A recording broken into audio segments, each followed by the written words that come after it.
When Blade came out in 1998, nobody walked out of the theater saying, "Marvel is back." In fact, critics kind of hated it, but audiences liked it. I remember the club scene, the leather coat, and that opening blood rave that lets you know immediately this wasn't for kids.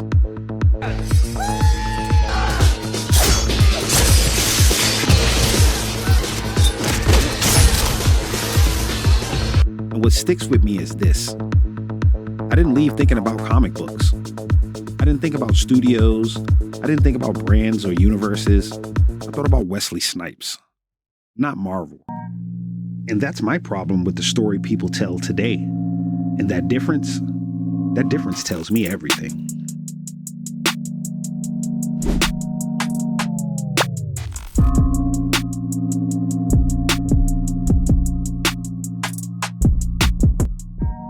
What's up, True Kid family?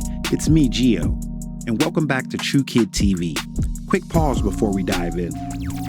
If you like this content, hit like and subscribe. It helps.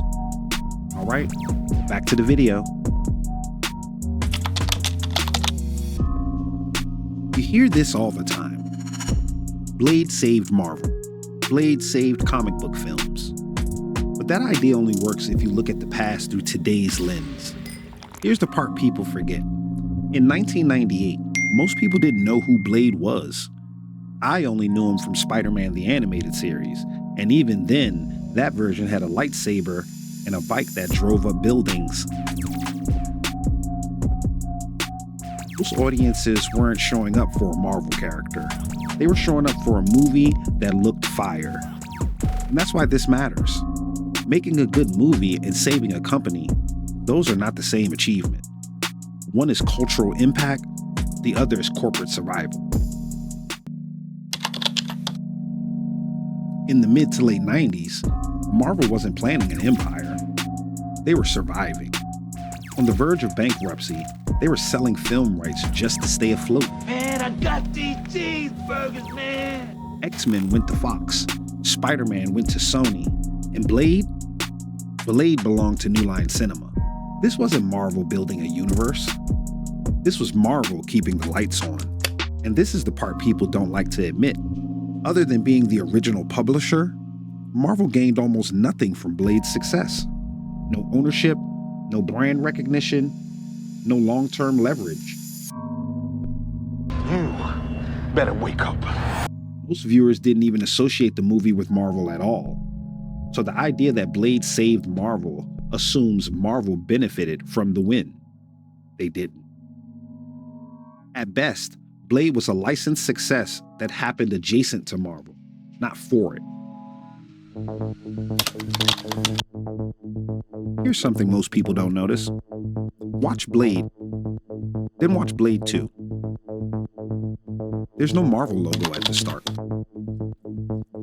No branding, and barely a mention in the credits.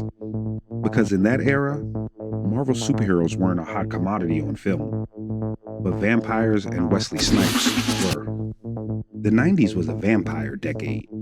Action films like Innocent Blood, John Carpenter's Vampires, From Dusk Till Dawn, comedies like Dracula, Dead and Loving It, 2 Buffys, and Bordello of Blood, and dramas like Interview with a Vampire and Bram Stoker's Dracula.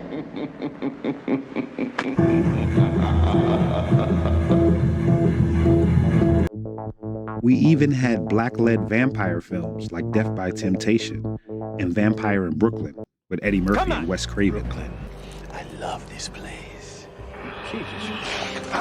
And this is where revisionist history really falls apart. People didn't go see Blade because it was a comic book movie. They went because it was a Wesley Snipes movie.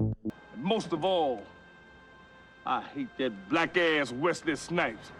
By 1998, Wesley was already proven.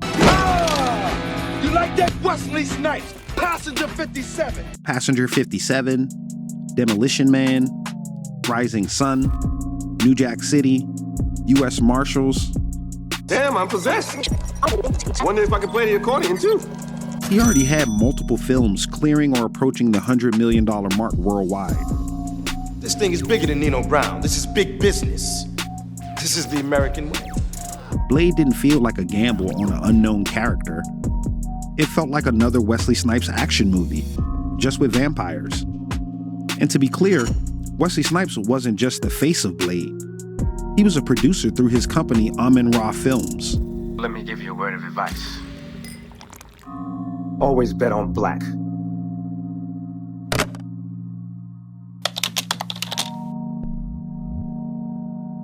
In the book MCU, The Reign of Marvel Studios, Peter Frankfurt, producer on the original Blade, said that New Line Cinema paid between $20,000 and $25,000 for the rights to the character. God, you out of your damn mind? So Blade succeeds, and Marvel benefits indirectly. But Marvel still isn't steering the ship. And here's the part that really puts it in perspective. The rights to Blade didn't revert back to Marvel until 2012, 14 years after the first movie. Marvel had to grow its name, and the film that helped most was Spider-Man and the introduction of the iconic flipbook logo. By then, Marvel had already learned how to save itself. Blade wasn't some miracle exception. This was a pattern Marvel had been stuck in. The Punisher, Howard the Duck, the Missing in Action Fantastic Four movie, Captain America in 1990. These movies didn't build Marvel. They existed outside of Marvel. Each one was a transaction. Now, don't get it twisted. Blade matters. It proved darker characters could work. It proved superhero movies didn't have to wink at themselves. It proved audiences were ready for something different, especially after Batman and Robin. But Blade didn't rebuild Marvel. And it wasn't supposed to. It wasn't designed to. What saved Marvel wasn't one movie.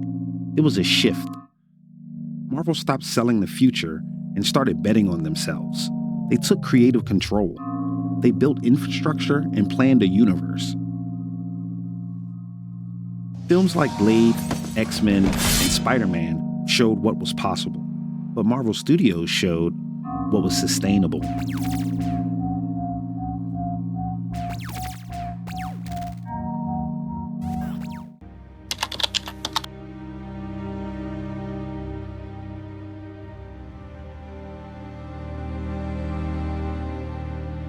So no, Blade didn't save Marvel, but without Blade, Marvel might not have survived long enough to save itself. And that's okay, because sometimes the most important hero isn't the one who wins the war, but the one who proves the fight is worth continuing. I'm Gio, and thanks for watching True Kid TV, and I'll catch you guys on the next video.